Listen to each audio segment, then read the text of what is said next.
Hi නමස්තේ අයිබෝවන් සුරංජී හින්දි සර්ගම් මේ තමයි මගේ අලුත්ම YouTube channel එක. ඉතින් මගේ YouTube channel එකට ඔයාලා හැමෝම සාදරයෙන් පිළිගන්නවා.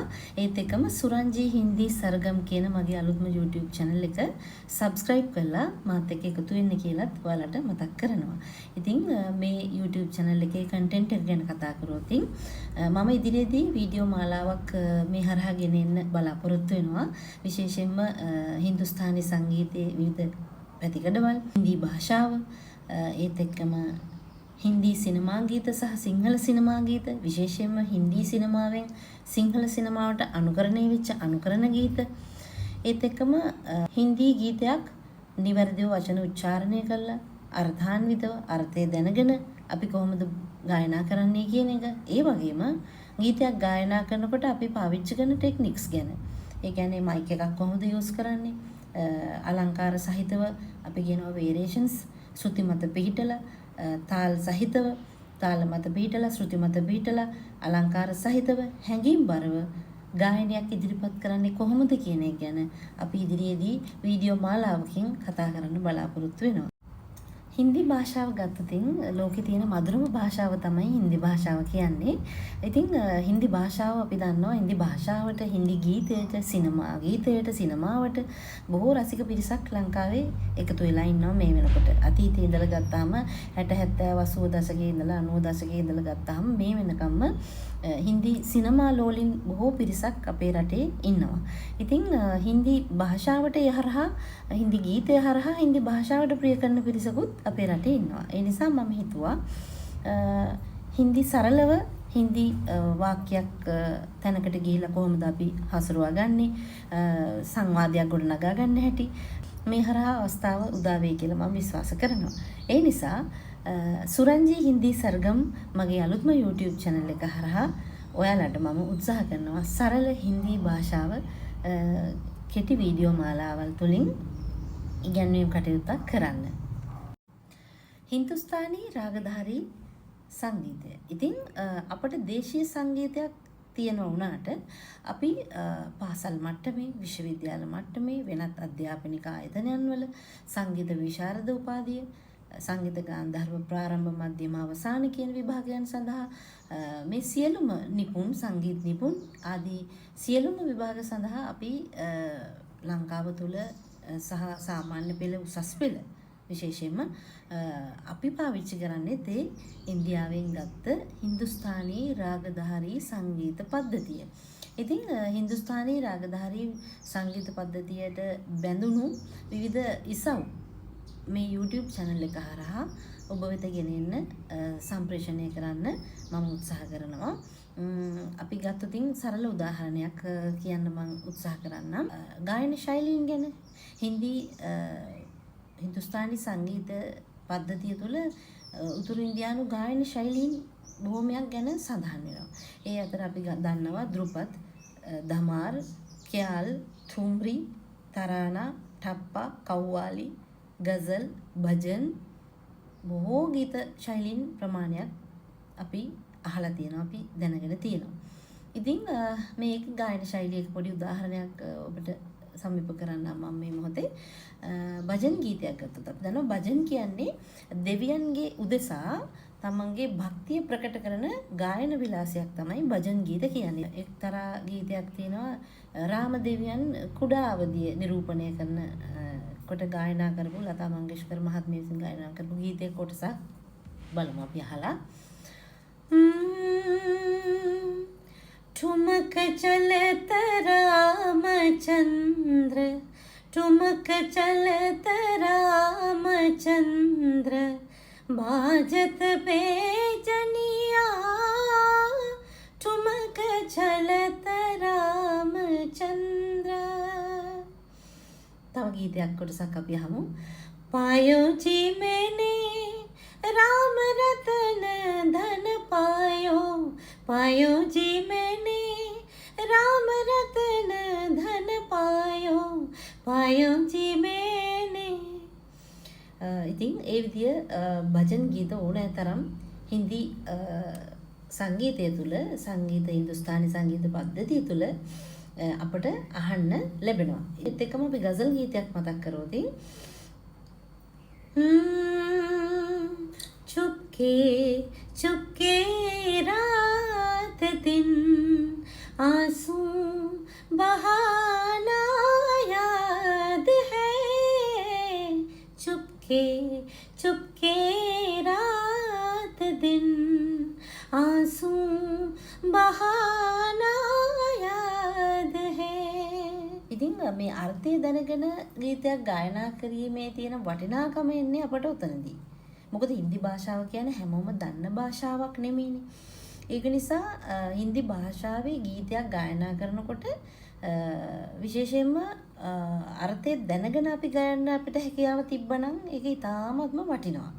මොකද ඒ ඉදිරිපත් වෙන භාවයන් දනවන්න උත්සාහ කරන හැඟීම් සමුදාය ඒ භාව පූර්ණව අපිට භාවාත්මකව ගායනා කරන්න හැකියාව ලැබෙනවා අර්ථය දැනගෙන ගායනා කරනවා. ඒ වගේම තමයි භාෂාවේ නිවැරදි උච්චාරණය දැන ගැනීම හරිම වැදගත් හින්දි ගීතයක් ගායනා කරනකොට. මම දැකලා තියෙනවා බොහොම රියැලිටි වැඩසටහන් වල පවා තරඟකරුවන් තරඟකාරණියන් විසින් ගායනා කරනවා. නමුත් හොඳටම තේරෙනවා මේ හින්දි භාෂාවේ උච්චාරණය හරියට දැනගෙන හොයලා නෙමෙයි ගායනා කරන්න කියලා.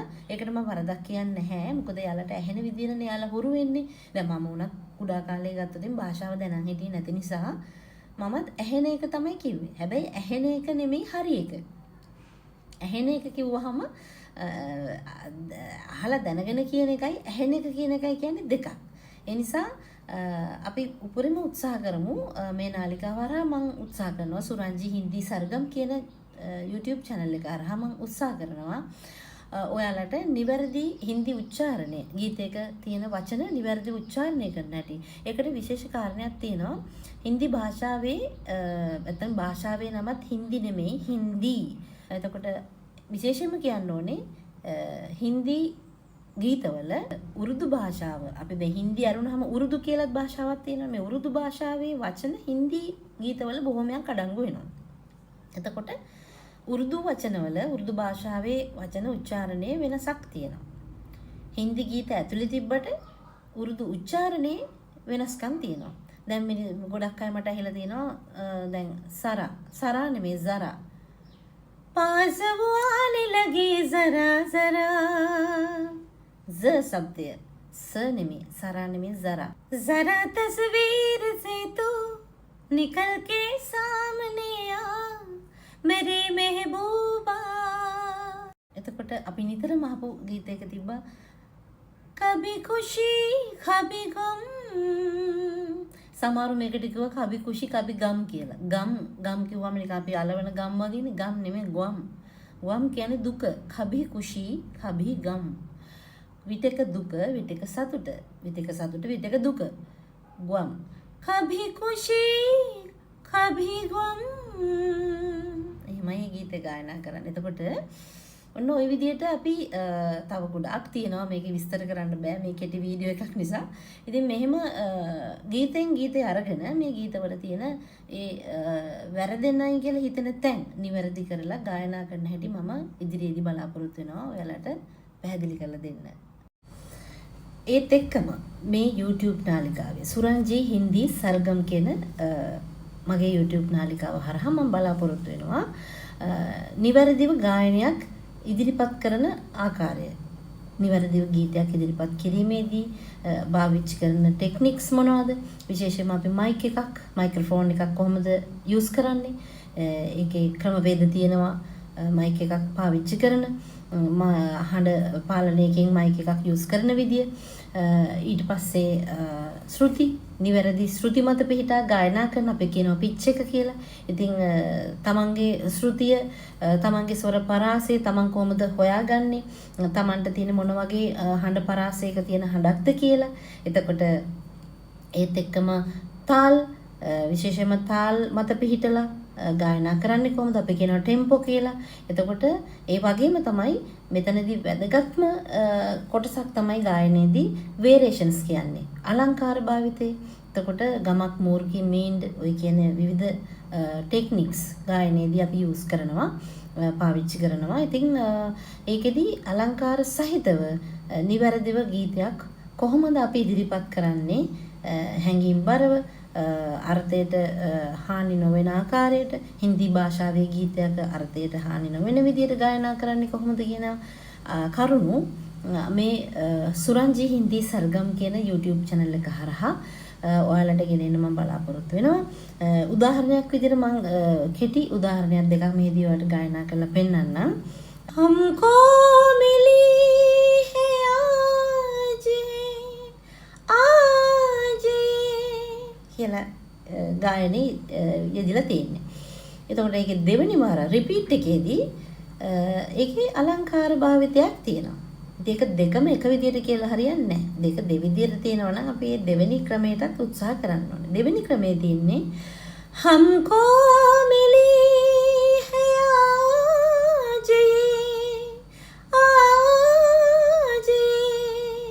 බලන්න එතන අලංකාර භාවිතා වෙච්ච විදිය ගීතයකට යෙදුනහම ලස්සනයි.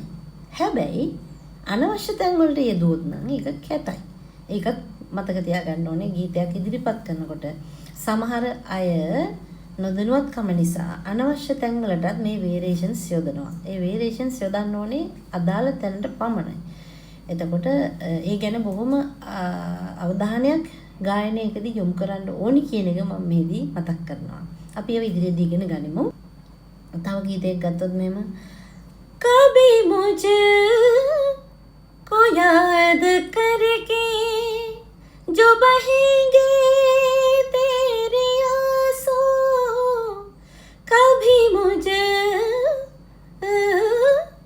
तक कभी मुझको याद करके ඒවා තමයි වේරියේෂන්ස්.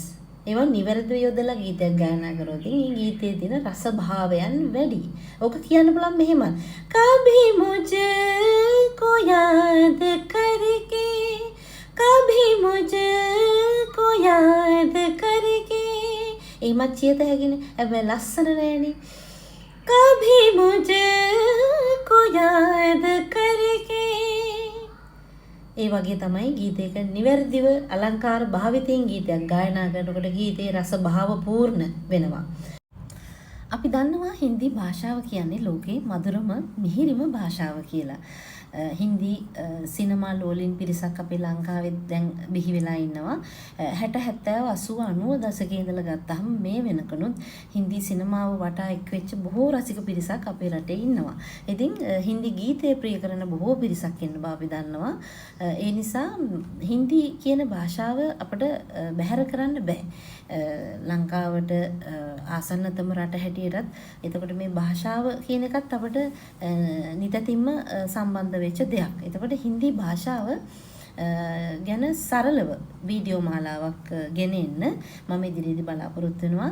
හින්දි භාෂාව සරලව කතා කරන්න කැමති අයට හින්දි වචනවල අර්ථය දැනගෙන සිනමා පටයක් හින්දි ගීතයක් රස විඳින්න කැමැත්තක් දක්වන අය වෙනුවෙන් මම ඉදිරියේදී වීඩියෝ මාලාවක් ගෙනෙන්න බලාපොරොත්තු වෙනවා.